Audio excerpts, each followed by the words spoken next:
É sempre uma alegria, um prazer. É muito bom mesmo estar com vocês.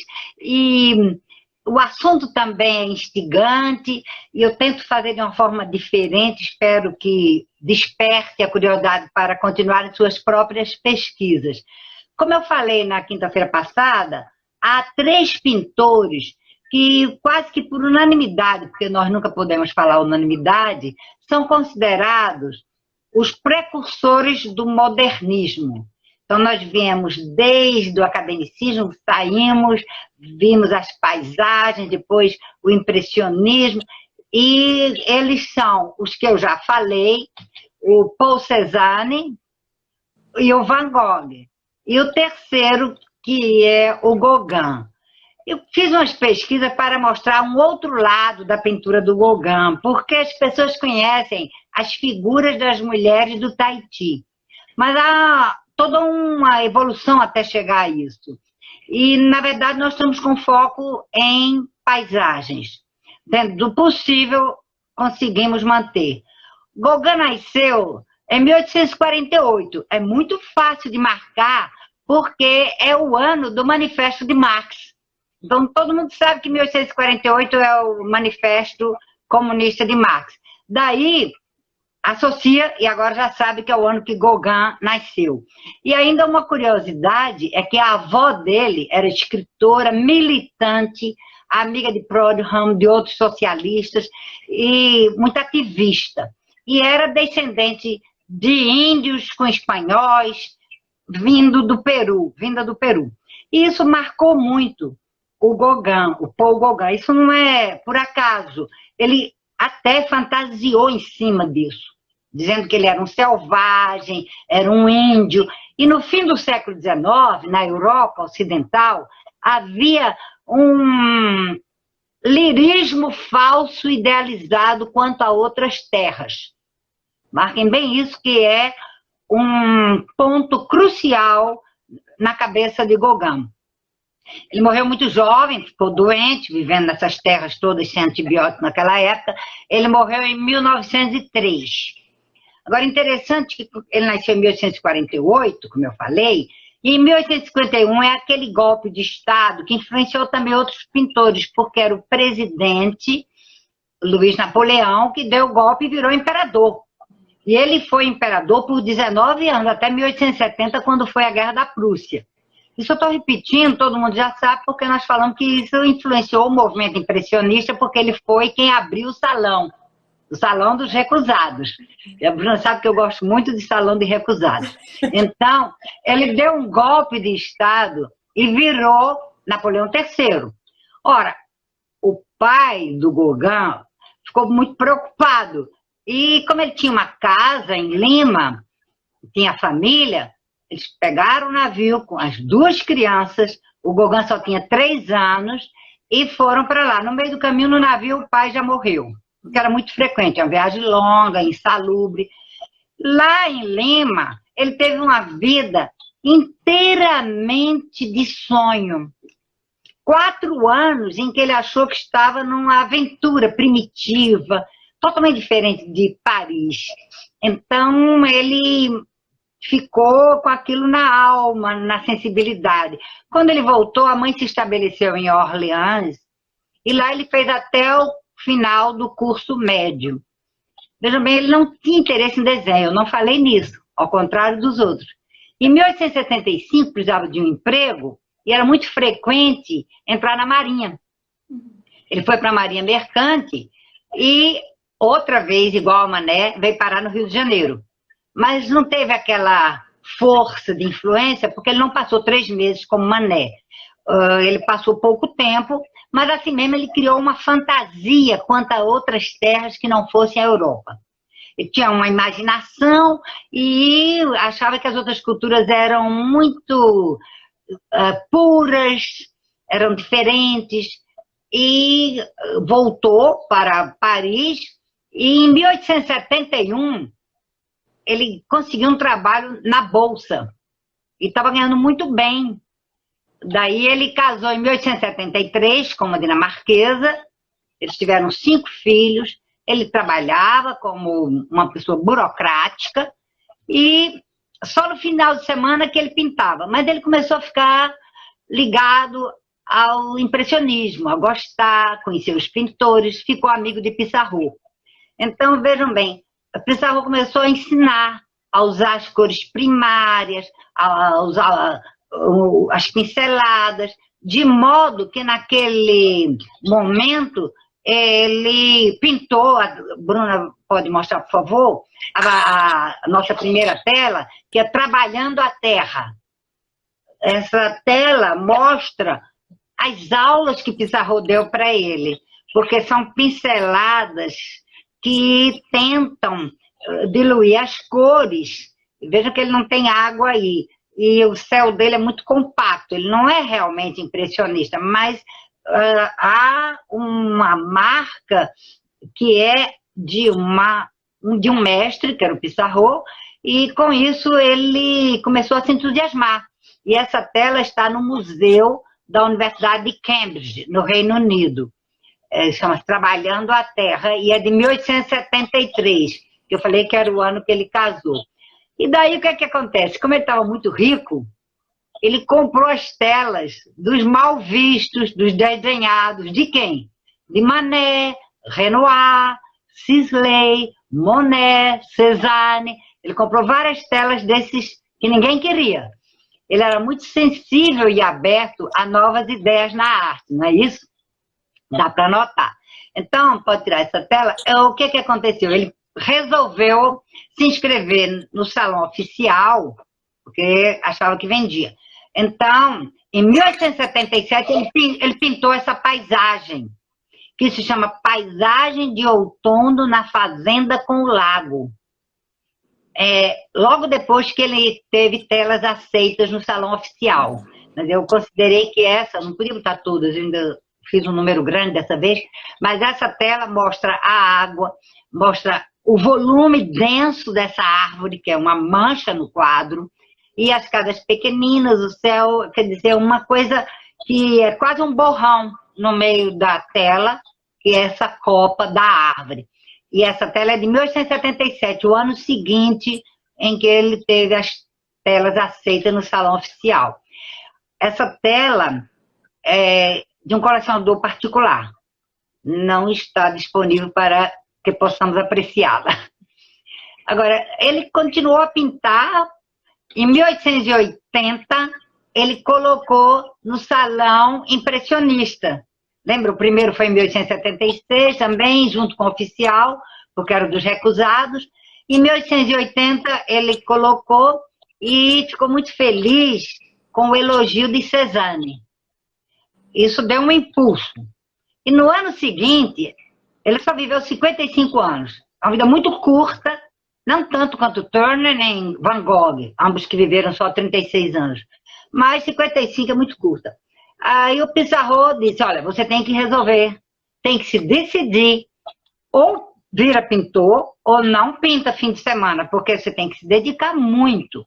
Então ele optou, e ele deixou em 1883, com 35 anos, a vida de agente financeiro na Bolsa, para se dedicar à pintura.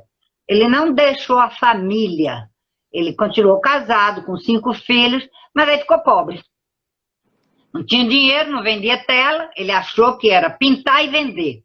Então ele foi para o interior, para Rouen, que a vida era mais barata. Fez uma exposição, foi um fracasso. Aí lá é que ninguém comprava mesmo. Resolveu ir para a Dinamarca, que os parentes da mulher podiam ajudar. Mas ninguém ajudou. Daí, no ano seguinte, em 1884, ele deixou a mulher com os 4 filhos e veio com o mais velho para Paris. Ele viveu na miséria. Ele teve um emprego de colar cartazes nos muros, ganhando 5 francos por dia para comer. Aí era uma coisa terrível. Mas ele escreveu uma carta para a mulher dele dizendo que tinha encontrado a paz. Bem, em 1885, nessa situação de miséria, ele pintou a tela número 3 que nós vamos apresentar para vocês, que eu considero assim, uma coisa impressionante, que é o riacho no outono. É o fogo, esse amarelo todo aí, que vocês lembram que o Turner se caracterizou por isso, e que o Van Gogh também, pois o Gauguin faz essa opção pela cor amarela. E essa tela foi pintada, então, nesse estado de miséria, sem emprego, sem família, em 1885, e está numa coleção particular. Eu queria achar outras mais de museu, mas eu acho que eu gostava, assim, aí, enfim, está numa coleção particular. E no ano seguinte, em 1886, foi o último salão impressionista. Ele conseguiu colocar 19 telas, mas não vendia nada. Mas ele disse que o que importava para ele era a liberdade, e que a natureza era a realidade fundamental da sua vida. E daí ele começa a procurar. Ele começa a valorizar a ascendência indígena, peruana, faz uma viagem à América Central, ao Panamá, pega em paludismo, volta e tenta mostrar que a pintura é a arte da natureza e que a vida é um exercício de liberdade plena. Aí, em 1887, ele consegue juntar um dinheiro e vai para Martinica, que é uma posse francesa. Em 1887, ele diz que não quer mais da vida urbana. Aí ele realmente larga a mulher, os filhos, e vai querer a vida selvagem que ele sonhava. Porque ele teve muitas decepções, porque quando ele chegava lá, as pessoas queriam a vida europeia. Inclusive, ele se decepciona porque as cidades eram já colonizadas. E daí ele pintou, que nós vamos mostrar a quarta tela, que é uma paisagem da Martinica. Olha esse cor de rosa e depois o céu o azul e essas duas flores com tom da mistura do amarelo com o vermelho, que é o laranjado. E essa pintura já é uma ruptura com o que ele vinha fazendo. Ele fez poucos retratos, na verdade, não é como aqueles outros para ganhar dinheiro. Ele não queria, era muito revoltado e muito voltado para essa ideia ingênua.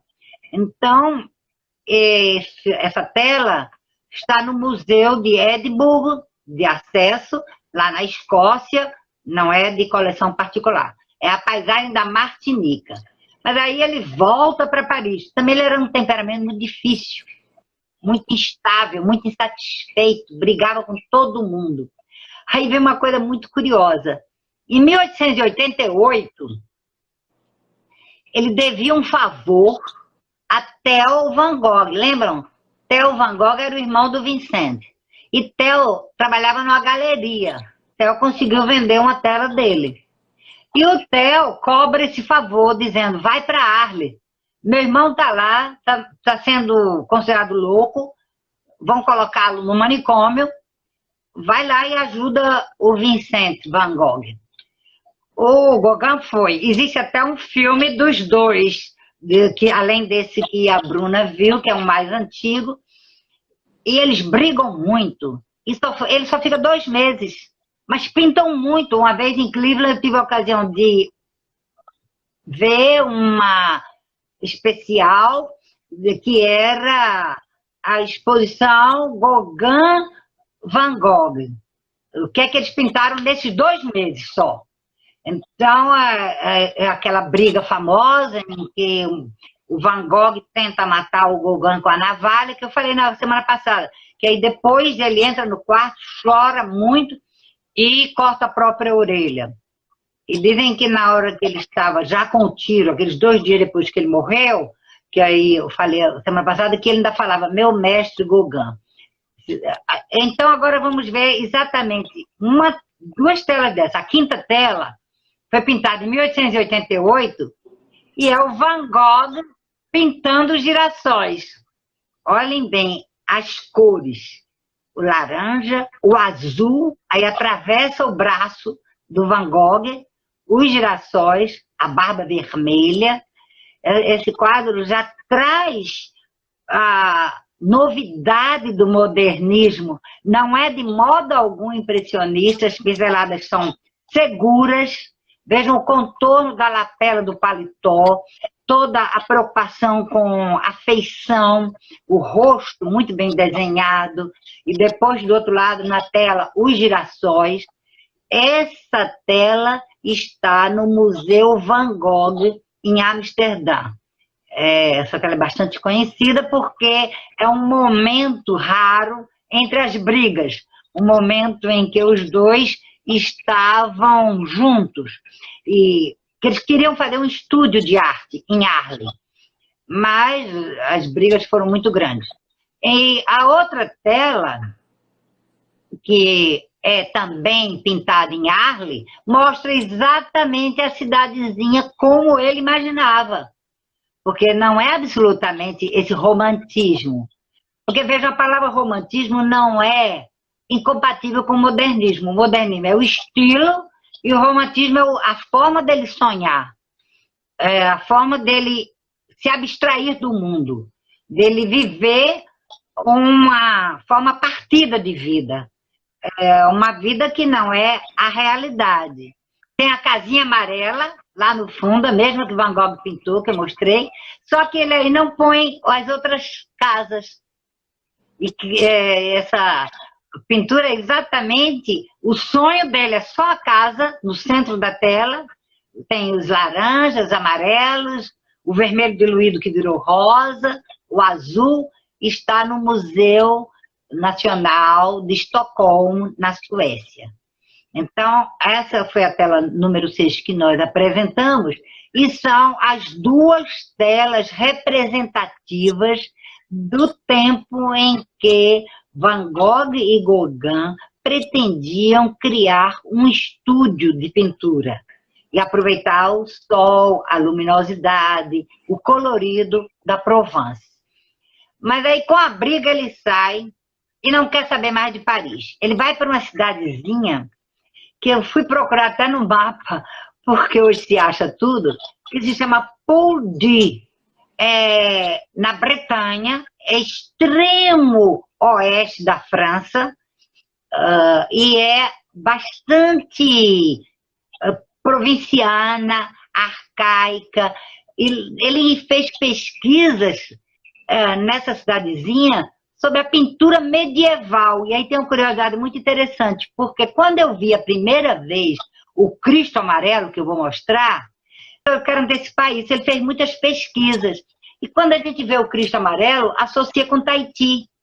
E não é, eu vou explicar daqui a pouco. Mas primeiro mostra a tela número 7, que é a praia de Pouldie, na Bretanha, na França.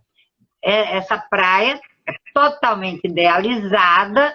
Há uma outra que eu vi já no museu, em que tem uma onda enorme, alta, verde, mas que a tela toda é quase verde, mas eu não consegui numa boa cópia para colocar aqui. Depende do que se consegue, e muitas são proibidas de você copiar. Às vezes você quer uma e não consegue. Mas essa daí dá para mostrar a originalidade, o traço inédito, pessoal, o toque que é de um pintor que está abrindo um novo caminho. Então, esse é o representativo do que ele imaginava para a vida. É uma praia agreste, sem vida, e o mar é bastante cinzento, com essas linhas brancas do que é o quebra-mar, mas essa praia chama-se Pouldie, na Bretanha, e ele pintou em 1889. Vocês podem fazer sempre a relação com alguma data, porque tem data relativa no Brasil, que é a Proclamação da República. Essa tela está em posse de um particular, mas permitiram que eu copiasse. Daí ele começou a se revoltar contra o sistema colonizador francês e fundou um jornal. Ele escrevia, ilustrava, passava no mimeógrafo de álcool e lançou esse jornal em 1889, que se chamava O Sorriso, ironicamente.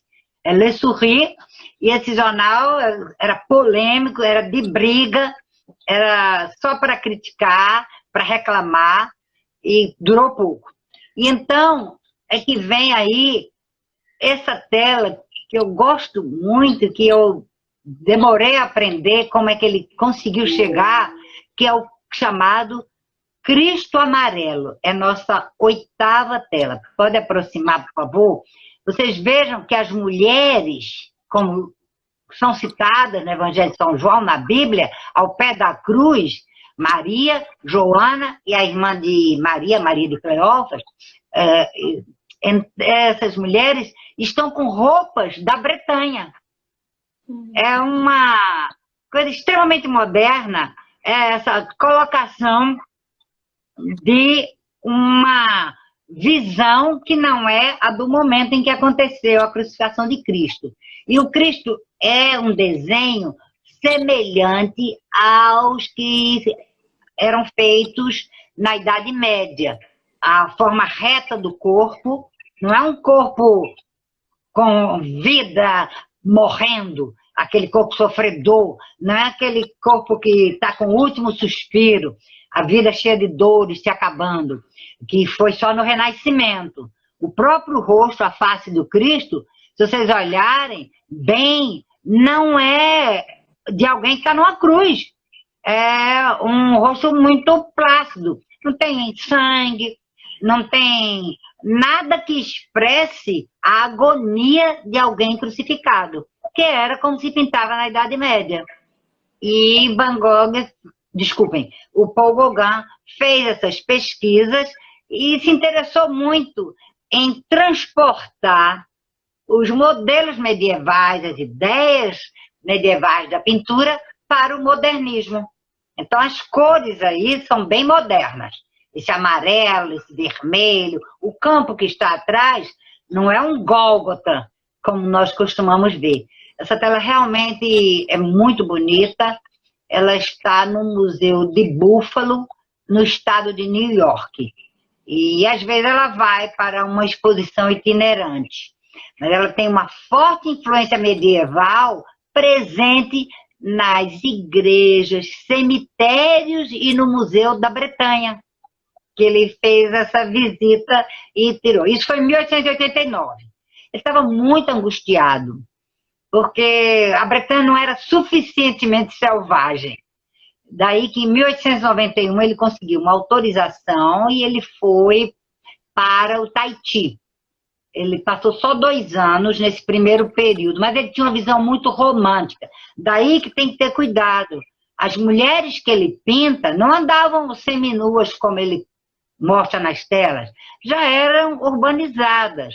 Esse primeiro período, eu trouxe 3 telas, porque são marcantes dessa visão.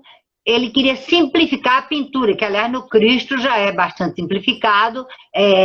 Não se pode dizer um retorno, é um avanço para o modernismo que vai ser simplificado em relação ao que foi o Renascimento, rebuscado, em relação ao que foi depois o movimento do impressionismo e outros. Na Idade Média era esse traço muito pobre, o Cristo é muito sem volume, muito achatado. Então, é nesse sentido que ele simplifica a pintura para modernizá-la. Então, por favor, Bruna, a primeira tela agora, que é a número 9, é a paisagem do Tahiti.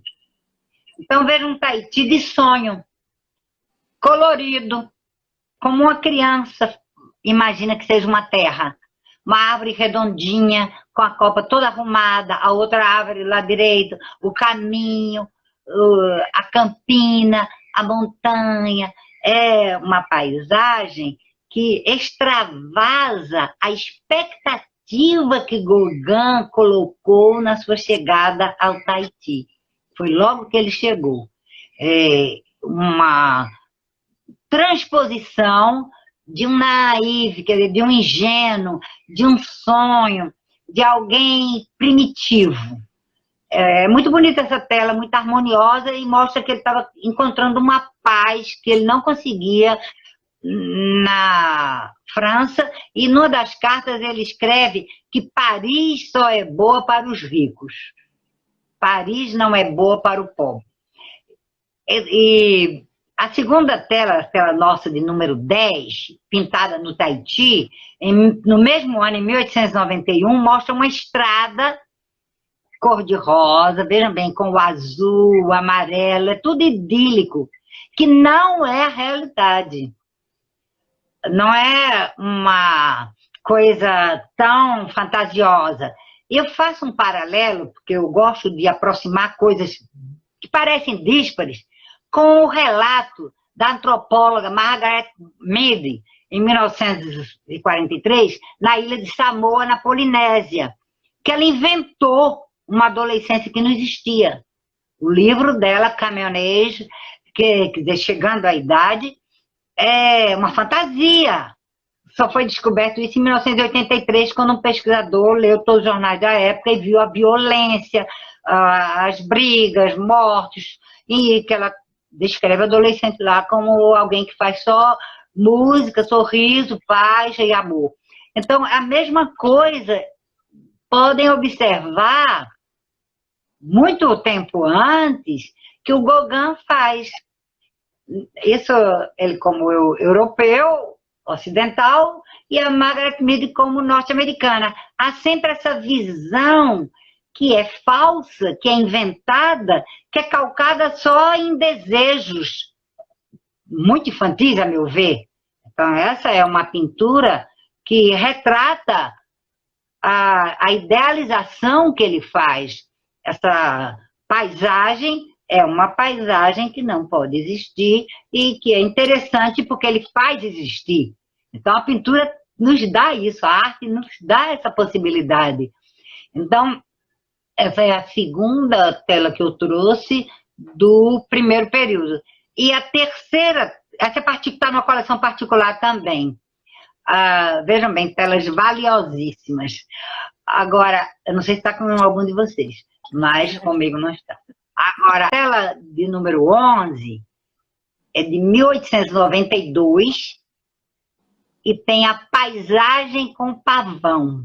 Tem um pavão bem grande e tem outro pequenino, que é difícil de ver assim em celular.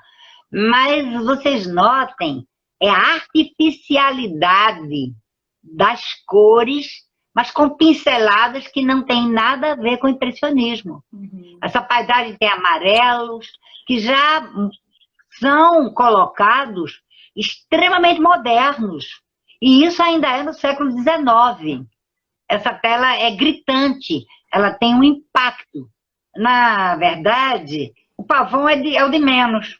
A meu ver, o colorido, o impacto aí do verde à esquerda, do amarelo, do vermelho, do azul, são mais indicadores da genialidade do Gauguin do que simplesmente a cópia do pavão. E essa tela de 1892 está no museu que eu já citei, que eu vi lá, que é o Museu Pushkin em Moscou, que tem sempre todos os estilos como os grandes museus. Mas o que aconteceu é que ele também não se dava bem lá. Ele começou a se revoltar contra o povo lá em Tahiti, em Papeete e outras cidades, porque ele achava que o colonialismo estava vencendo. Aí virou ativista, começou a incentivar os indígenas a se rebelarem. Aí as pessoas não gostavam, ele ficou sem emprego, porque ele tinha arranjado um pequeno emprego para sobreviver lá. Porque ele não consegue vender tela. Ele começou a escrever em jornal artigos bem quentes, bem ardorosos, revolucionários. E isso não agradou a ninguém. Daí ele teve que sair. Voltou para Paris, em 1893, só passou 2 anos. E dedicou a vida, em 1894, bem calmo, a escrever um livro, Noa Noa. Ele escreveu e ilustrou, que é uma preciosidade, e esse livro só foi publicado em 1897, mas é a idealização que ele fez do Tahiti. É o que ele pensou, que ele gostaria que fosse, e ele coloca no livro, a fantasia. Estou repetindo essas palavras porque sintetizam, por isso que eu estou ficando muito repetitiva, que não é uma coisa que eu goste. Em 1895, ele volta para o Tahiti. Vejam bem, é uma curiosidade, porque ele passou 2 anos Aí volta, 2 anos depois ele já sai para o Tahiti. E daí ele fica até morrer. Mas ele já estava com a saúde totalmente estragada. Em 1896, no Tahiti, ele não tinha dinheiro, não tinha comida, não conseguia vender nada, não era aceito pelas pessoas também no Tahiti, porque ele queria uma cabana como era no tempo dos índios antes da colonização francesa. E os indígenas do Tahiti queriam o acesso aos bens e ao modo de vida da França. Então, para ele ficou uma situação imprensado, porque ele não se adaptava em local nenhum. Ele imaginou um Tahiti que não existia mais. E daí ele pinta aquelas telas fantasiosas. E, inclusive, adota nomes da linguagem, quer reaviver, quer trazer a linguagem em vez do francês, os símbolos, o misticismo. E pouco antes de morrer, ele pintou a tela que é considerada a grande iluminação dele, em 1902, que é a dos cavalos, Cavaleiros na Praia. Essa tela é como se ele tivesse encontrado o paraíso, porque isso não existia, mas ele considerou que ele estava nesse meio, com as pessoas cavalgando naturalmente na areia, e que a areia era cor-de-rosa, e que tinha um céu azul, e o mar, e as pessoas eram cândidas, puras, ingênuas. Então, essa tela é considerada a apoteose de Gauguin. Ele brigou com todo mundo, ele terminou preso, e estava muito ruim de saúde, e um amigo dele, de lá do Tahiti, foi quem o encontrou morto, provavelmente um infarto, e ele estava deitado, morto, porque ele não tinha comparecido mais aos rituais, às festas, às solenidades, as coisas que aconteciam no povo. Então, esse Cavaleiros na Praia, de 1902, é a apoteose, é o clímax, e está no museu da cidade de Essen, na Alemanha. E quando ele foi encontrado morto, as pessoas então comunicaram, porque ele era um cidadão francês, mas ele não teve sucesso. E uma pessoa que antes tinha uma vida próspera, mas era toda arrumadinha, ninguém ia ficar sabendo quem teria sido o Gauguin. Quando ele faz aquela opção que o Pissarro colocou, suicida. Olha aqui, não é um dilema, tem uma saída. Qual dos dois caminhos você quer? Ele escolheu esse caminho de uma vida de sofrimento, de desapego, de miséria. E em 1903 ele morre com apenas 55 anos, tendo começado a pintar só aos 35, em 20 anos, ele revolucionou a arte. Ele escreveu seu nome na história mundial da arte. Quer dizer, nós estamos hoje aqui, mais de 100 anos depois, e falando nele, e tantos seguidores. Então, eu me coloco à disposição, quem quiser algum comentário, ou alguma pergunta, ou voltar a alguma tela, algum detalhe. E relembrando que nós fechamos com os 3 precursores do modernismo, o Van Gogh, e o Cézanne e o Gauguin. E então vamos fazer as outras 2 com brasileiros, que marcaram a pintura, a história da pintura brasileira. Eu queria agradecer e dizer que realmente me sinto muito feliz em poder partilhar. E a minha ideia hoje foi não mostrar o Gauguin óbvio. O Gauguin óbvio, todo mundo já está cansado de ver. Então, essas paisagens, quase ninguém se volta para isso. Essa colocação do modernismo como arte. Não é o Gauguin, vamos dizer, quase comercial hoje. Porque essas estão nos particulares, estão em museus, claro que atinge preços altos. Mas o que se quer quando alguém pensa numa reprodução, quer ter, é sempre das indígenas. com seus charongues e tudo, mas não era o caso. Então, por isso que eu fiz uma vertente mais original.